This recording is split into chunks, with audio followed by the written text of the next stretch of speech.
কি ব্যাপার করিম চাচা, আপনি ওনাকে ধাক্কা দিলেন কেন? দেখেন তো স্যার, উনি গ্রাম থেকে আইছে, ফকির মানুষ।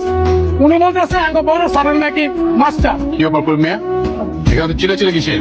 উনি বলতেছে উনি নাকি আপনার মাস্টার। স্যার আপনি? আমি তোমাকে আমি প্রতিদিন যার কথা গল্প করি, আমার সেই প্রিয় শিক্ষক। ওয়ালাইকুম আসসালাম। আচ্ছা বাবা, আমরা সবাই দলের ভিতরে যাই। হ্যাঁ, আমার একমাত্র নাতনি ভার্সিটিতে চান্স পেয়েছে, হোস্টেলে এখনো সিট পাইনি। তাই তোমার কাছে আসলাম, যদি একটা ব্যবস্থা হয়। অবশ্যই ব্যবস্থা হয়েছে, কোনো সমস্যা নেই। আমার এখানেই থাকবে। আলহামদুলিল্লাহ। এই, আমার এই বাড়িটা কি গার্লস হোস্টেল নাকি? হ্যাঁ, একটা ইয়াং মেয়ে আমার বাড়িতে থাকবে আর তুমি রাজি হয়ে গেলে? ও হচ্ছে আমার স্যারের নাতনি, আর স্যার আমাকে ছোটবেলায় কত উপকার করেছে তুমি জানো? হাই, আমি ছন্দা। তুমি? এই বাসায় থাকবো তাই একটু পরিচিত হতে আসলাম। তুই কি ভাবতা নেই? মনে হয় ওনার সাথে প্রেম করতে আসছি নাকি ওনাকে বিয়ে করতে আসছি, এরকম একটা ভাব। এবার চিৎকার করছো কেন? চিৎকার করবো না তো কি করবো? আমার জায়গায় যে কোনো মেয়ে মানুষ থাকলে এরকম চিৎকারই করতো। এভাবে তো মেয়ের সামনে এসে দাঁড়ায়। আমি তোমার সামনে এসেছি নাকি তুমি আমার সামনে এসেছো? আর তুমি আমার রুমের বারান্দায় কি করতেছো? আমি যদি জানতাম তুমি রুমের মধ্যে এইভাবে ঘুরে বেড়াবে, তাহলে আমি জীবনে তোমার রুমের বারান্দায় আসতাম। আচ্ছা একটা জিনিস বুঝলাম না, তুই যাবি তোর গার্লফ্রেন্ডের সাথে দেখা করতে, সেখানে আমার কাছে তুই যাবি সাক্ষী দিতে?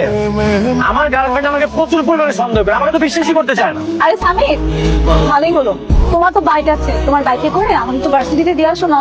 এখানে অনেক রিক্সা আছে অ্যাভেলেবেল, তুমি রিক্সা করে চলে যাও। কেন? তোমার বাইকে তেল নাই বুঝি? তেল থাকুক বা না থাকুক, সেই কৈফিয়ত আমি কেন তোমাকে দিতে যাবো? আচ্ছা দোস্ত, তুই তো তোর গার্লফ্রেন্ডের সাথে দেখা করতে যাবি, ওনাকে আমি নামিয়ে দিয়েছি। হ্যাঁ ভাই, কোথাও যেতে হবে না, আমি ওকে নিয়ে যাচ্ছি।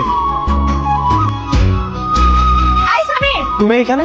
এই মেয়েটা কে? ও হচ্ছে আমার বাবার মাস্টারের নাতনি।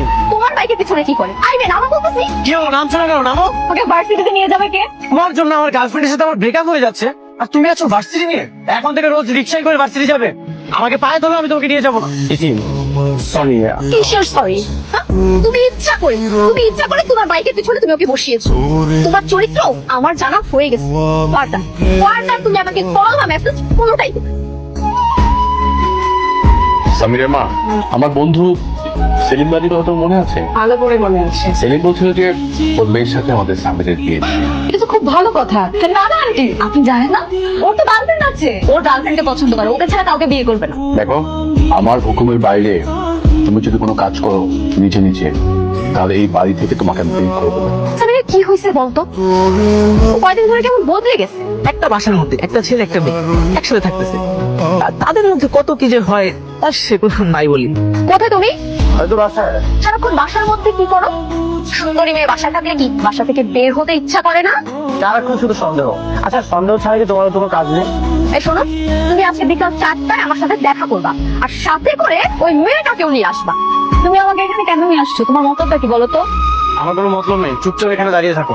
তুমি কি আমার সাথে উল্টোপাল্টা কিছু করার জন্য জঙ্গলে নিয়ে আসছো? দেখো, আমি কিন্তু এখন অনেক বাচ্চা আছি, খবরদার শুধু উল্টোপাল্টা কিছু করছো না। এই তোমাকে চুপ করতে বললাম। একদিকে তুমি সন্দেহ করো, আরেকদিকে আমার গার্লফ্রেন্ড সন্দেহ করে, কি যে যন্ত্রণার মধ্যে আছি। কি অবস্থা? আমার শিখে না গিয়ে বন্ধন ধরে মাথা ধরে চললে, হ্যাঁ? কি উল্টা পাল্টা কথা বলতেছে? আমরা এখানে এমনি আসছি। এমনি তাই না? আমাকে বলেন ভাবেন, এইখানে কত ছেলে মেয়ে আকাম ঘুম করতে আছে, আমগোটা ধরা গেছে, তার কোনো হিসাব আছে? একদম ফালতু কথা বলবেন না।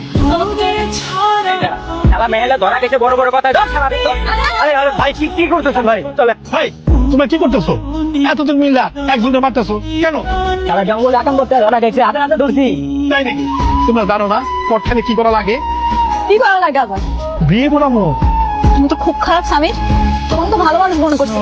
তুমি আমাকে বলা ভালা এখানে নিয়ে আসছো, আর এখানে এখন জোর করে আমাকে বিয়ে করতেছো না? আরে তাড়াতাড়ি কবুল বলো, মা কবুল। আমি কবুল করি। মাথা একটু কম বলি, এটা তো ভিডিও করতেছি, এখন এটা ছেড়ে ভ্যালু দিয়ে দিন। আপনি বলতে পারেন, আমি কবুল বলতেছি কবুল। আমি কবুল।